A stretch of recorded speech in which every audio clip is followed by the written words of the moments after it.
siya naging maramot, pagmataas at mayabang. Hindi na siya nakikita lang ng mahal sa kanya ng mga kalayon. Natakot na baka maubos ang kanyang salapi. Laging iniisip ng mga ipin na nanakawan siya. Dahil alam na may pera siya. Dumating ang disclose na Costco, may mga grupo ng kabataan na magkakaroon sa bahay ng mga ipin.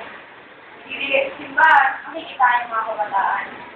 Nung malaman ito ni mga ipin, dahil bigay ng 3 piso at sinabi sa grupo na, ito ang 3 piso, bakit hindi kayo magtrabaho ng gusto nung may bigay kayo sa simbahan? Malalakas at mga bata pa naman kayo. Pagkatapos, biglaan ito ng kanyang bahay. Ang sumunod na araw, may napakalakas na bagyong tumating sa kanyang ngayon. Pinuntahan ni Mang Ipe sa playa ang kanyang mga baba para masiguro na ligtas sa mga ito.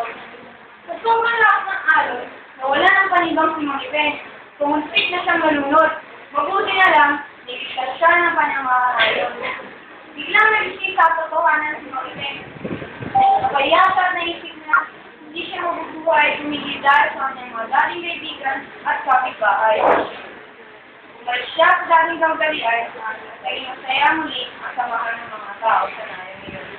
Namulat sa kapaan.